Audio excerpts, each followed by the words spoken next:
네, 안녕하십니까.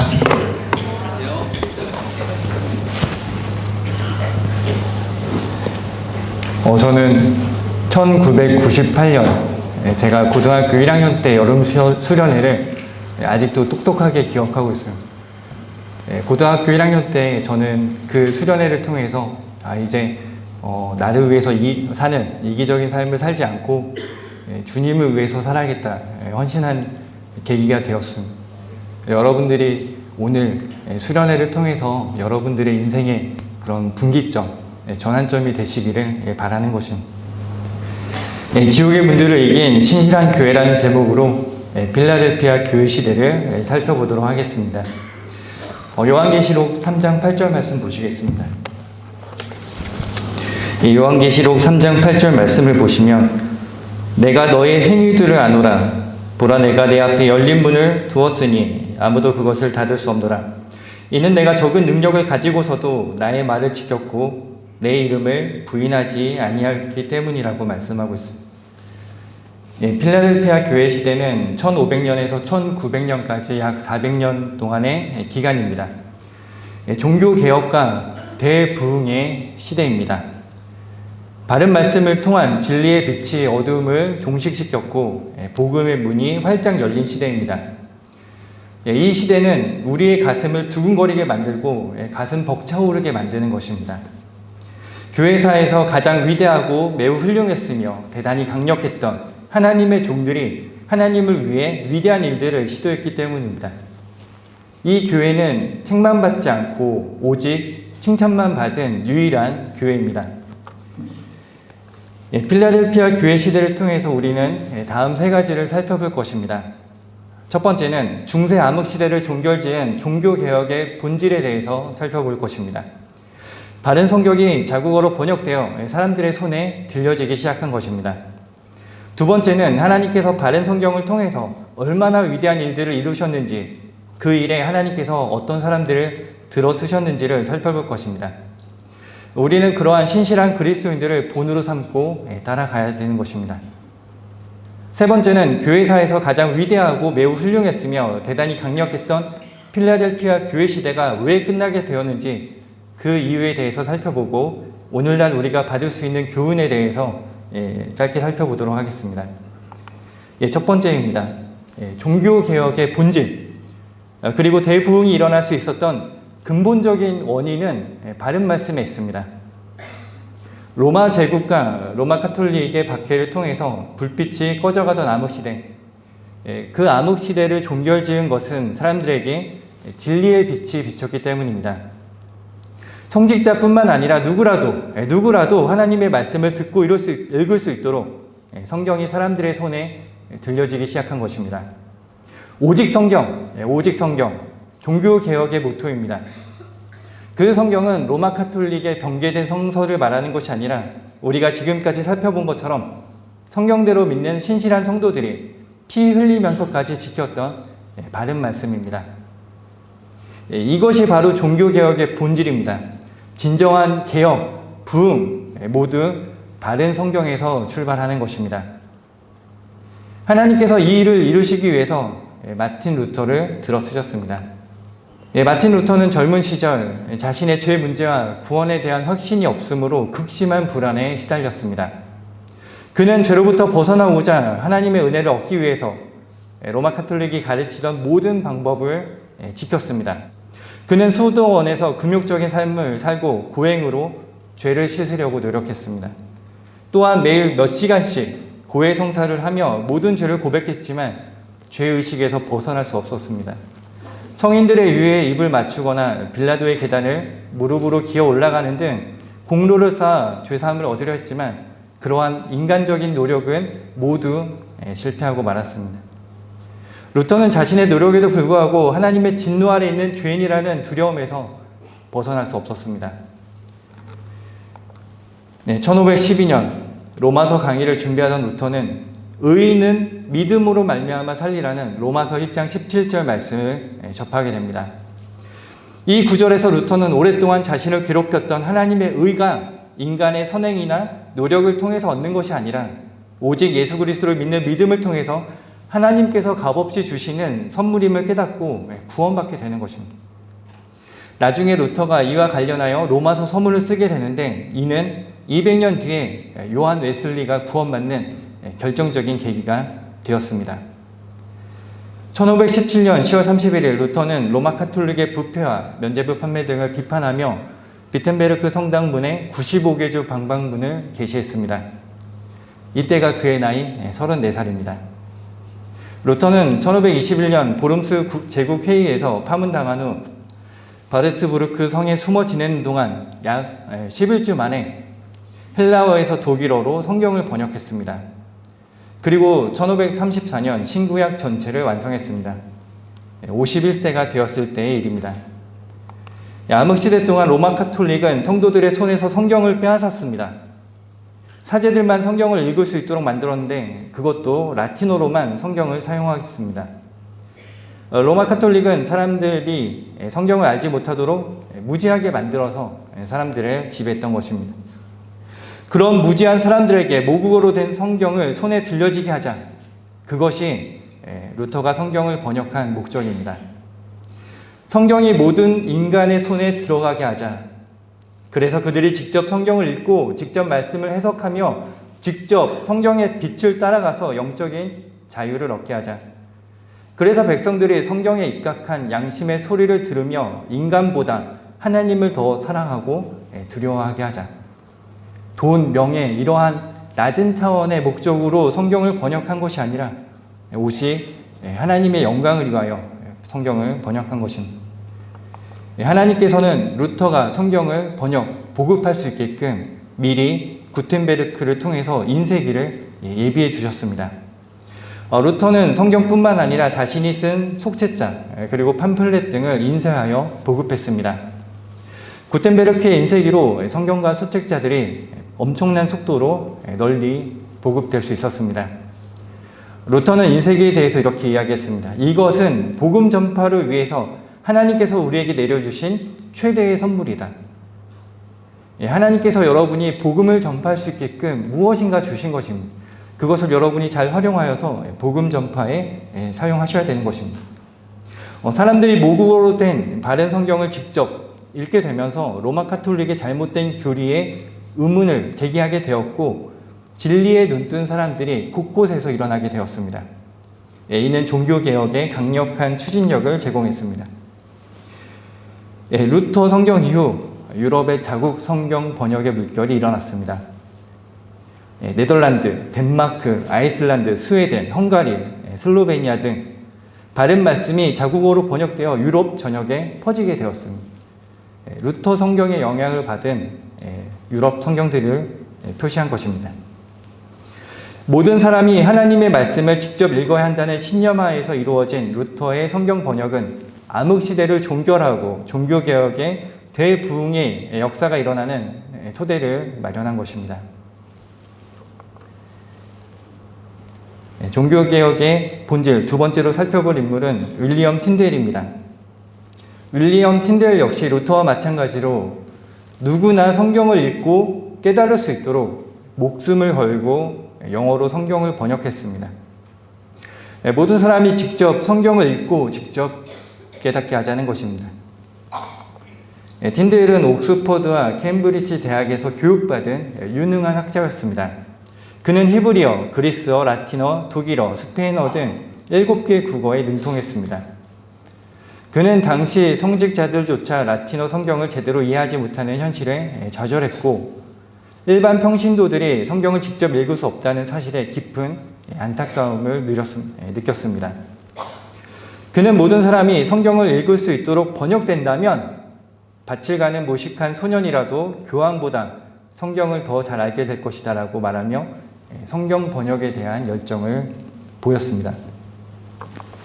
성경을 영어로 번역하는 것은 당시 영국 교회법으로 금지된 일이었습니다. 틴데일은 런던의 주교에게 번역 허가를 요청했지만 거절당했습니다. 그는 자신의 뜻을 이루기 위해서 1524년 영국을 떠나 독일로 망명하게 됩니다. 독일에서 루터를 만나 그의 영향을 받았으며 비밀리에 성경을 번역했습니다. 그렇게 1526년 신약 성경을 완성하여 영국으로 몰래 들여보냈습니다. 아까 위클리프는 라틴어에서 영어로 성경을 번역했다면 틴데일은 헬라어 표준 원문에서 영어로 성경을 번역한 것입니다. 틴데일 성경은 영국에서 이단으로 규정되어 압수되고 불태워졌습니다. 그러나 그는 이에 굴하지 않고 계속해서 번역 작업을 이어나갔습니다. 1530년에는 모세오경을 번역하여 출판했고 1531년에는 요나서를 번역하여 출판했습니다. 그러나 틴델은 1535년 벨기에에서 이단으로 고발당하고 체포당하게 됩니다. 그는 16개월의 혹독한 감옥 생활을 견딘 후 1536년 10월 6일 순교하게 되었습니다. 그는 순교하기 전에 오 주여 영국 왕의 눈을 열어주소서라고 외쳤습니다. 하나님께서는 그의 기도에 응답하셔서 틴데일이 순교하고 75년이 지난 1611년 제임스 1세의 명령으로 킹제임스 성경이 출간되었습니다. 틴데일 성경은 킹제임스 성경의 기초가 되었습니다. 신약 성경에서 약 83%가 틴데일의 번역을 그대로 차용했다고 합니다. 결론적으로 진정한 종교개혁, 진정한 부흥은 바른 성경에서 출발하는 것입니다. 암흑시대를 종교라는 것은 바른 성경을 사람들의 손에 다시 들려지게 하는 것입니다. 이것이 유일한 방법입니다. 그리고 누구라도 하나님의 말씀을 듣고 읽을 수 있도록 하는 것입니다. 진정한 종교개혁, 진정한 부흥, 진정한 대각성 운동은 바른 성경에서 출발합니다.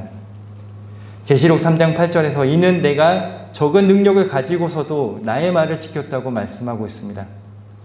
여기서 지켰다는 말은 두 가지 의미가 있습니다. 첫째는 올바로 보존된 하나님의 말씀을 다른 사람들이 변개시키지 못하도록 보존했다는 것입니다.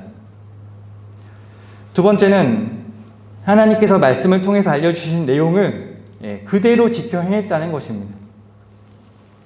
자국어로 된 바른 성경, 특히 하나님께서 전 세계적인 구원과 부흥 그리고 세계 선교를 위해서 킹제임스 성경을 주신 것입니다. 이 성경을 전심으로 믿고 받아들인 사람들은 하나님께서 알려주신 것들을 실행하기를 주저하지 않았습니다. 그들은 비록 적은 능력을 가지고 있었지만 주 예수 그리스도의 이름을 부인하지 않았던 것입니다.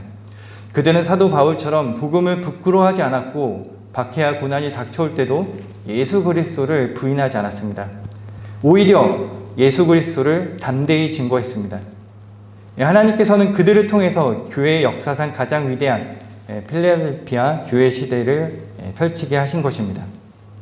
두 번째, 지옥의 분들을 이긴 필라델피아 시대의 용사들에 대해서 살펴보려고 합니다. 하나님에 대한 사랑은 그분의 말씀에 대한 충성심으로 표출되는 것입니다. 열매를 보면 나무를 알 수 있듯이 성경을 보면 그 사람을 알 수 있는 것입니다. 하나님께서 들어쓰신 필라델피아 용사들 살펴볼 텐데요. 먼저 우리가 유념해야 될 사실은 참된 사역은 어떤 식으로든 하나님에 의해서 이루어진다는 것입니다.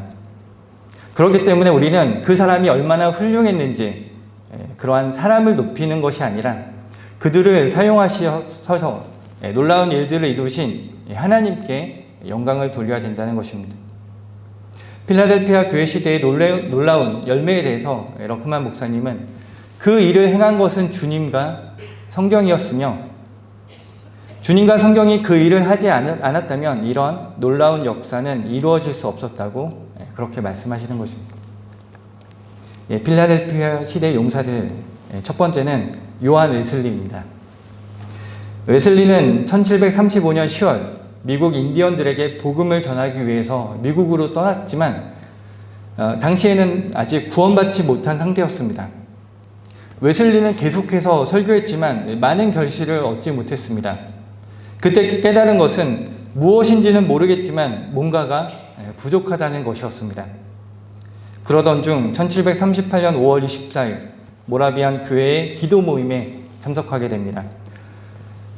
거기서 누군가가 마틴 루터의 로마서 서문을 읽는 것을 들었는데 그때 복음의 영광스러운 빛이 그의 마음을 채웠고 그 순간 그는 예수 그리스도를 구주로 믿고 영접하여 구원받게 됩니다. 웨슬리는 거듭난 후 그의 설교에 큰 변화가 일어났습니다. 그때부터 그는 조지 휘필드가 했던 것처럼 공중 집회를 열어 대중을 상대로 설교를 시작했습니다. 웨슬리는 전 세계가 나의 교구다라고 외쳤습니다. 그는 자신이 말한 것처럼 88세로 세상을 떠나기까지 65년에 걸친 사역의 기간 동안 말을 타고 40만 킬로미터를 이동하며 복음을 전했습니다. 40만 킬로미터. 이는 지구 10바퀴에 해당하는 엄청난 거리입니다. 그는 그 엄청난 거리를 오직 킹제임스 성경만을 사용하여서 4만 2천 번의 설교를 했습니다. 그는 가장 활동적인 설교자였습니다. 요한 웨슬리의 지칠 줄 모르는 열정은 오늘날 차지도 덥지도 않은 라오디케아 교회 시대에 잠들어 있는 성도들, 예수 그리스도를 위하여 단 한 발자국도 움직이지 않으려는 성도들에게 큰 도전을 주고 있습니다. 두 번째로 조지 휘필드입니다. 웨슬리의 친구 조지 휘필드 또한 열정적인 복음 전파자였고 설교자였습니다. 그는 이렇게 말합니다. 나는 녹슬어 없어지기보다는 닳아서 없어지기를 원한다. 나는 닳아서 없어지는 망치가 되고 싶지 않고 녹슨 망치가 되고 싶다라고 말했습니다. 그는 복음을 전파하기 위해 영국 전역은 물론 웨일스, 스코틀랜드, 아일랜드를 여러 번 방문했습니다. 미국에 7번 이상 방문했고 대서양을 13번 건너가며 18,000번 이상 설교했습니다. 그의 설교를 들은 사람은 1000만 명에 이를 것으로 추정되고 있습니다. 야외 집회에는 보통 수만 명의 인파가 모였고 때로는 8만 명 이상의 인파가 모였다고 기록하고 있습니다. 프랑스 대혁명을 겪으며 혼란스러운 18세기의 유럽, 영국은 도덕적으로나 정치적으로 매우 혼란스러운 시대였습니다. 그러나 당시 웨슬리와 휘필드의 사역으로 영국은 프랑스와 같은 대혼란에 빠지지 않게 된 것입니다. 신실한 복음 전파자, 하나님께서 쓰시는 신실한 하나님의 사람이 나라를 구한 것입니다. 웨슬리와 휘필드는 18세기의 대각성 운동을 주도했고 이 둘이 주님께로 이겨온 사람은 400만 명 정도 된다고 합니다. 세 번째로 살펴본 인물은 데이비드 브레이너드입니다. 데이비드 브레이너드. 그는 내가 하나님을 위해 할 일이 있는 한 내 삶은 가치가 있다. 그러나 그보다 낮은 어떤 목적을 위해 사는 것은 헛되고 가치 없는 일이다 라고 말했습니다. 구원받은 그리스도인은 얼마든지 낮은 수준으로 살아갈 수 있습니다. 자신이 선택하는 것입니다. 그러나 사람들이 모르는 것은 헌신하지 않고 낮은 수준으로 살아갈 때 치러야 될 대가가 헌신했을 때 치러야 하는 대가보다 훨씬 더 크다는 사실입니다. 그리스도의 심판석에서 큰 손해, 영원한 손실을 당하는 것입니다. 브레이너드는 자신의 이익만을 위해 살아가는 이기적인 삶, 그러한 낮은 수준에 머물러 있지 않았습니다. 그는 예수 그리스도를 아는 지식 안에서 자라가며 그리스도의 충만하심에 장성한 분량에까지 이르기를 늘 끊임없이 갈구했습니다. 그는 자신을 위해 죽었다가 다시 살아나신 예수 그리스도를 위해 살기로 마음을 먹고 인디언들에게 복음을 전파하기로 헌신했습니다. 하나님을 위한 일이라면 나는 어디든 어떻게 살든 어떤 고통을 당하든 상관하지 않는다. 심지어 죽음에 이르는 길이라 할지라도 그것이 주님의 뜻이라면 나는 그분의 나라를 위해 나아갈 것이다 라고 말했습니다. 그는 이러한 신념으로 혹독한 환경 속에서도 아메리카 인디언들에게 복음을 전파했습니다. 1745년 27세 되던 해 인디언 6명이 구원받았습니다. 그 다음날 23명의 인디언들이 눈물을 흘리며 예수님을 영접했습니다. 1746년까지 부흥이 지속되어 150명의 인디언들이 구원받게 됩니다. 그러나 혹독한 환경 속에서 건강을 돌아보지 못한 그는 완전히 쇠약해져서 피를 토하는 등 극심한 고통에 시달리게 되었습니다. 1747년 초 그는 조나단 에드워드 집에 머물렀고 같은 해 10월 9일 29살의 젊은 나이에 주님 곁으로 왔습니다. 조나단 에드워즈가 브레이너드의 일기, 편지, 그리고 기타 자료들을 엮어서 데이비드 브레이너드 일기라는 책을 출간했고 이 책은 수많은 그리스도인들의 삶을 변화시키는 데 쓰임 받았습니다. 에콰도르 선교사로 떠났다가 젊은 나이에 순교한 짐 엘리엇은 이 책을 읽고 많은 영향을 받았다고 합니다. 그는 영원한 것을 위해 영원하지 않은 것을 버리는 사람은 어리석은 사람이 아니다라고 말했습니다. 그는 그리스도를 위해 사는 것과 그리스도를 위해 죽는 것이 그토록 크게 다른 것인가라고 우리에게 질문을 던지고 있습니다. 그리스도를 위해 죽는 것은 그리스도를 위해 사는 것의 논리적인 귀결입니다. 다른 것이 아니라는 것입니다. 뿐만 아니라 하나님을 위한 삶은 그 자체가 사도 바울의 말대로 날마다 죽는 것입니다. 그리스도를 얻기 위해 모든 것을 잃는 것입니다. 그렇게 우리 목숨을 버릴 때 우리는 그것을 도로 얻게 되는 것입니다. 짧은 인생 그것은 빠르게 지나갈 것입니다. 오직 주 예수 그리스도를 위해서 한 일만이 영원히 남게 되는 것입니다. 브레이너드는 짧은 생을 살다 갔지만 그가 남긴 유산은 오늘날까지 많은 그리스도인들에게 큰 도전과 울림을 주는 것입니다. 러크만 목사님은 모든 그리스도인들은 데이비드 브레이너드의 일기를 읽어야만 한다라고 말씀하셨습니다. 이 일기는 하나님의 뜻에 따라 십자가를 지려는 그리스도인들의 두 성품이 어떻게 갈등을 빚고 있는가를 가장 실감나게 기록하고 있습니다. 우리가 네 번째로 살펴볼 인물은 조나단 에드워즈입니다. 오늘부터 죽을 때까지 내 인생이 나의 것인 양 행동하지 말고 전적으로 그리고 완전히 하나님의 것인 양 행동하자.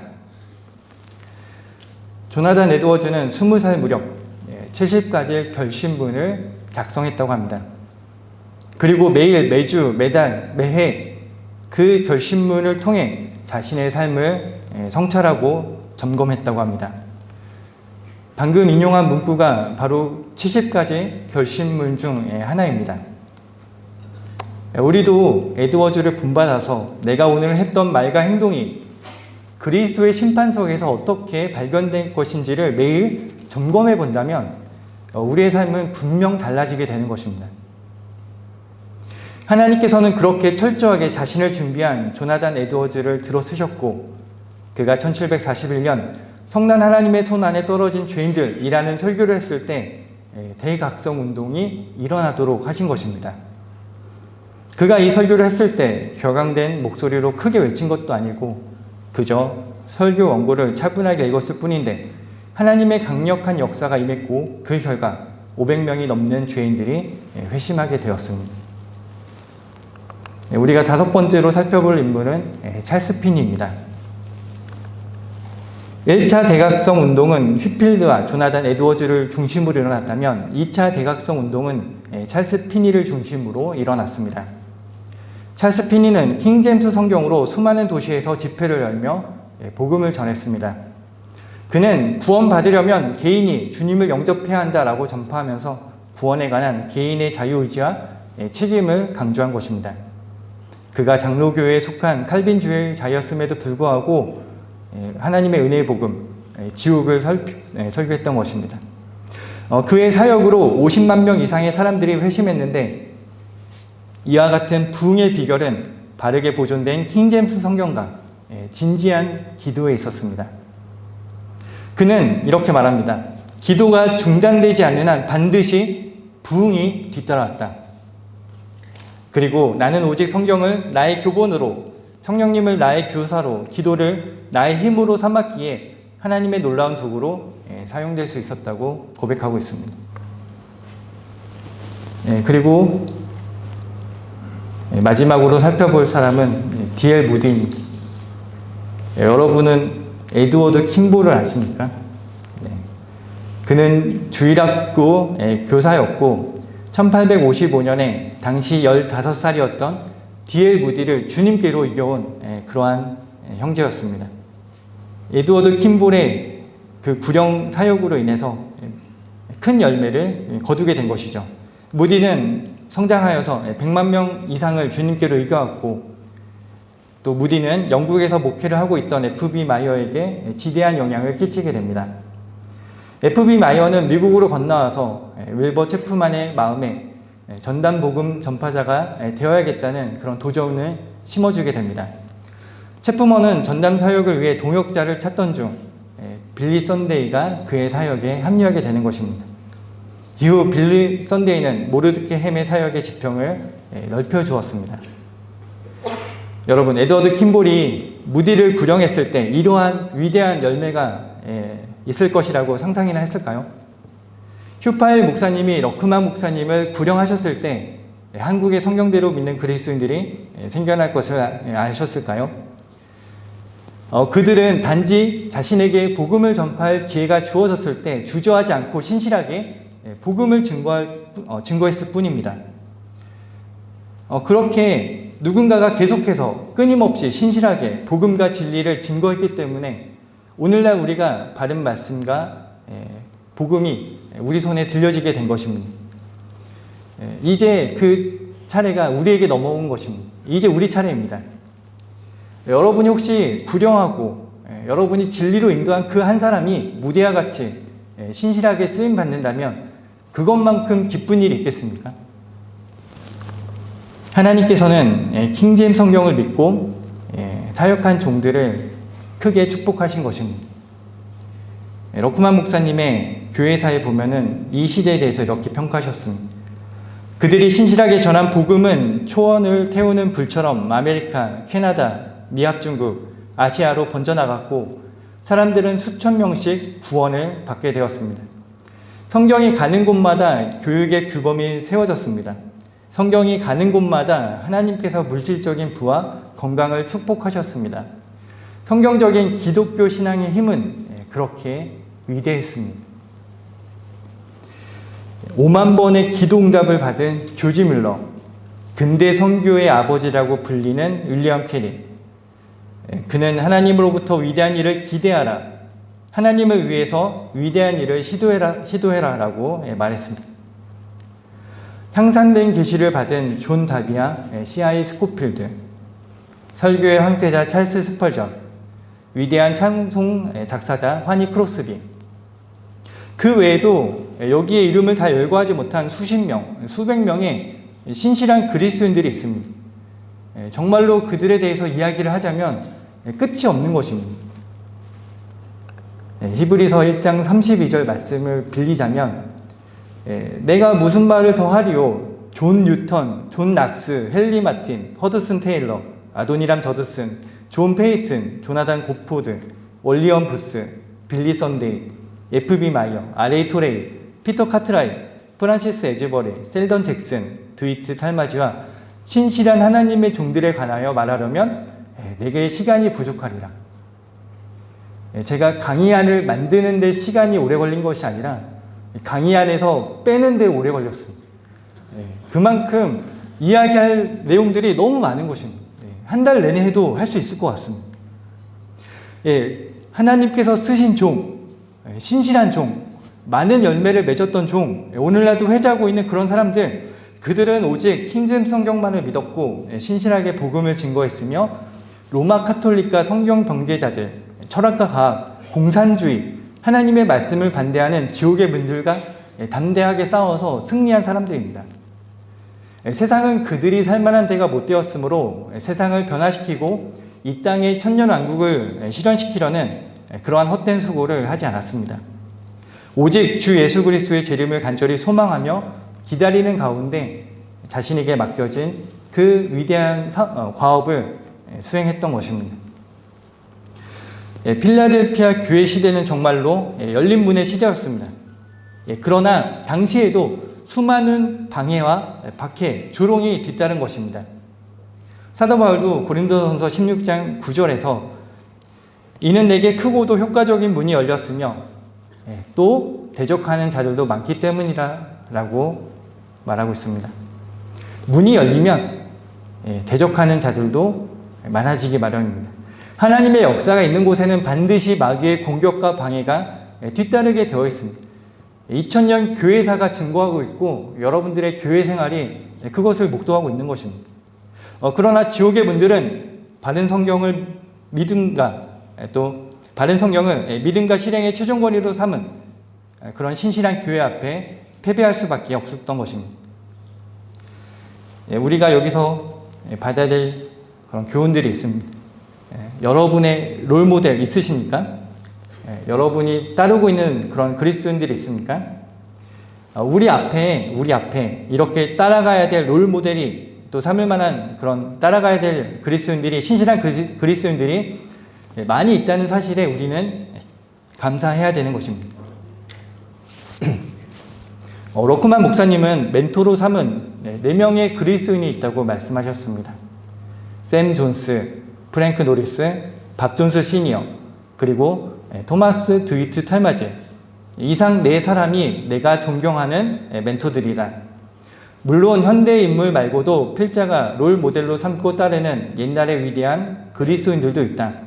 일례로 마틴 루터와 감리교의 창시자 요한 웨슬리를 들 수 있다라고 말씀하셨습니다. 여러분이 롤 모델로 삼고 있는 그리스도인은 누구입니까? 자신은 하나님만 따를 뿐이지 사람을 따르지 않는다고 말하는 사람은 매우 교만한 사람입니다. 사도 바울도 나를 따르는 자가 되라고 말했으며 히브리서 13장 7절에서는 하나님의 말씀을 너희에게 들려주고 너희를 다스리는 자들을 기억하고 그들의 행실의 결과를 관찰하여 그들의 믿음을 따르라고 우리에게 말씀해 주고 있는 것입니다. 어떤 사람이 예수 그리스도를 따르고 있다면 그런 사람을 적극적으로 찾아 본으로 삼고 따라야 하는 것입니다. 그러나 우리가 롤모델을 찾을 때 주의해야 될 점들이 있습니다. 그것은 모범적인 인물, 우리가 따르려고 하는 그 그리스도인들, 롤모델, 각각의 허점이 있다는 사실을 인지해야 되는 것입니다. 러크만 목사님이 멘토로 삼았던 4명 중에 한 명인 탈마지는 후천년주의를 따랐습니다. 그래서 러크만 목사님은 이렇게 말하는 것입니다. 그러나 탈마지는 예언에 관한 한 별 볼 일 없었는데 그가 후천년주의를 따랐기에 재림에 관한 설교는 거의 없다고 보면 된다. 그래서 필자는 예언적인 설교의 소재를 주로 클레라스 라킨이나 시드니 콜벳, 펜버, 에릭 사워 등의 저서에서 얻었다. 그러나 하늘나라 주 예수 그리스도의 인격에 관한 설교에 있어서는 웅변가적인 설교자 탈마지를 능가할 수 있는 사람이 없다. AD 1500년 이후로 탈마지만큼 자신의 설교에서 예수 그리스도를 드높인 설교자는 없다고 생각한다 라고 말씀하고 있는 것입니다. 우리도 러크만 목사님처럼 어떤 그리스도인을 롤모델로 삼는 데 있어서 선이면 취하고 악이면 버릴 수 있는 그러한 분별력을 가져야 되는 것입니다. 우리가 세 번째로 살펴볼 것은 필라델피아 교회 시대가 끝난 이유입니다. 위대했던 하나님께서 놀랍게 사용하셨던 필라델피아 교회 시대, 왜 끝을 맞이하게 된 것입니까?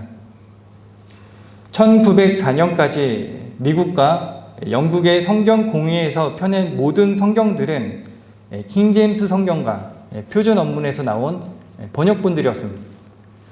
그런데 1904년 영국 해외선교협회가 킹제임스 성경 대신 영어 개역본을 사용하기로 결정한 것과 더불어 열린 문이 닫히기 시작한 것입니다. 러크만 목사님은 영국은 1904년 장자권을 포기하고 1611년판 킹제임스 성경 서문에는 에서의 경거망동에 대한 경고를 담고 있는데도 불구하고 오리겐과 콘스탄틴의 로마 카톨릭 교회와 아프리카 본문을 채택하고 말았다. 이로써 필라델피아 교회 시대는 공식적으로 끝났다고 할 수 있다. 교회사에서 가장 위대하고 매우 훌륭했으며 대단히 강력했던 기간이 변개된 성경과 함께 막을 내리게 된 것입니다. 우리가 받을 수 있는 교훈은 명백합니다. 여러분은 지금 믿음의 선배들이 가졌던 것과 동일한 하나님의 바른 말씀을 가지고 계십니다.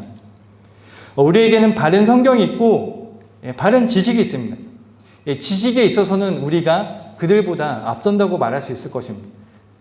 러크만 목사님을 통해서 필라델피아 교회 시대보다 더 향상된 그런 진리의 지식을 우리는 가지고 있는 것입니다.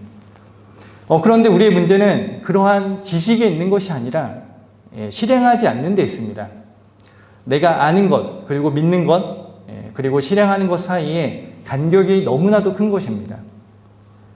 하나님의 말씀을 배우고 공부하고 설교를 듣고 그런 것은 너무 좋아하는데 그것을 내 삶에 적용시키고 그것을 내 삶에 실천하는 데 있어서 너무나도 움직이지 않는 것입니다. 나를 향한 하나님의 뜻을 발견하고 그 뜻을 이루려고 노력해야 되는 것인데 예수 그리스도를 위해서 한 발자국도 움직이지 않는 것입니다. 복음과 진리를 전해야 한다는 사실을 아는데 도무지 움직이지 않는 것입니다. R.A. 토레이가 D.L. 무디에게 어떻게 하면 구령을 많이 할 수 있습니까? 라고 물었습니다. 여러분이라면 무엇이라고 답변하시겠습니까? 무디는 한마디 했습니다. 가라. 가라. 여기서 나한테 묻지 말고 너의 사역지로 가서 복음을 전하라는 것입니다. 여러분에게 맡겨진 사역지가 있을 것입니다. 여러분의 가정이 있을 것이고요. 여러분의 직장이 있을 것이고요. 여러분이 살고 있는 지역이 있을 것입니다. 하나님께서 여러분에게 맡겨주신 여러분의 사역지입니다. 여러분이 가서 복음을 전하지 않는다면 누가 가서 복음을 전하겠습니까? 우리는 가야 됩니다. 예수 그리스도를 위하여 우리의 발걸음을 한 발자국 앞으로 떼어내야 되는 것입니다. 우리에게 남겨진 그 발자취를 따라서 한 발자국 한 발자국 앞으로 나아가야 되는 것입니다. 그 피 흘린 발자취가 선명하게 남아있습니다. 길을 잃지 말라고 우리에게 그 고든 길이 남아있는 것입니다. 우리가 그 길을 신실하게 걸어갈 때 내 뒤에 따라오는 성도들에게 나를 따라오라고 그렇게 담대하게 말할 수 있는 것입니다. 여러분 개개인이 그렇게 나를 따라오라고 내가 남긴 발자취를 보고 따라오라고 말할 수 있는 그러한 신실한 성도들이 되셔야 되는 것입니다. 만약에 정말로 주님이 늦게 오신다면 30년이 지나고 50년이 지났을 때 지금 여기에 있는 초등학생들이 여기에 나와서 여러분들의 발자취를 회고할 수 있도록 여러분이 그런 믿음의 발자취를 남기셔야 되는 것입니다. 비록 적은 능력이지만 불타오르는 열정으로 주님을 섬겼던 필라델피아 교회 시대의 용사들을 통해서 우리 안에 있는 안일함, 나태함을 제거해야 되는 것입니다. 웨슬리는 말을 타고 지구 10바퀴를 돌았습니다. 그것을 보면서 제 자신이 너무 부끄러워지는 것을 느꼈습니다. 내가 너무 앉아 있었구나. 나가야겠다. 가라. 이 한마디에 큰 도전을 받게 된 것입니다. 여러분이 속한 지역교회가 필라델피아 교회와 같이 칭찬받는 교회로 발견될 수 있도록 성도 개개인이, 성도 여러분이 하나님께서 맡겨주신 일들을 신실하게 감당해야 되는 것입니다. 우리에게는 바른 말씀이 있습니다. 그 말씀의 능력으로 하나님께서 공급해 주시는 능력이 있는 것입니다. 하나님께서는 각 성도들에게 반드시 하나 이상의 은사를 주셨습니다. 왜 주셨겠습니까? 그 은사대로 지역교회를 섬기라고 주신 것입니다. 여러분들이 하나님이 주신 은사를 발견하고 그리고 하나님께서 여러분들을 구원해 주신 그 뜻, 그리고 여러분에게 바른 말씀을 알게 해주신 그 뜻을 발견하셔야 되는 것입니다. 그리고 그 뜻에 순종하여 여러분들이 신실하게 하나님을 섬길 때 배교한 라오디케아 교회 시대지만 필라델피아 교회 시대에 신실했던 성도들처럼 칭찬받는 교회로 발견될 수 있는 것입니다. 그러한 성도 여러분들이 되시기를 바라며 강의를 마치겠습니다. 또 다 같이 기도하시겠습니다. 위대하시고 거룩하신 주 하나님 아버지, 저희들은 하찮은 죄인의 불감을 고백드립니다. 주님, 저희들은 하찮은 죄인이지만 그러나 저희의 죄는 예수 그리스도의 보혈 아래 있음을 고백드립니다. 저희들을 지옥의 영원한 형벌에서 구원하여 주시고 위대하신 창조주 하나님을 아버지라 부를 수 있는 특권을 주셔서 정말로 감사드립니다. 우리에게 바른 말씀을 주시고 바른 말씀을 통해 신실한 지역교회에서 주님을 섬길 수 있는 기회들을 주셔서 정말로 감사드립니다. 우리에게 수많은 진리의 서적들이 있습니다. 하나님의 말씀을 공부할 수 있는 최적의 장소로 인도해 주셔서 정말로 감사드립니다. 주님, 우리는 변명할 수 없습니다. 하나님께서 우리에게 바른 말씀을 주셨고 바른 진리의 지식을 주신 것입니다. 주님, 우리가 이제 우리의 발걸음을 한 걸음 앞으로 떼기를 원하는 것입니다. 앞선 성도들이 남긴 믿음의 발자취를 따라서 우리도 믿음의 발자취를 남기기를 원하는 것입니다. 우리가 그 믿음의 발자취대로 성도들을 본을 따라서 따라갈 때 주님, 우리가 그 용기를 낼 수 있게끔 인도해 주십시오.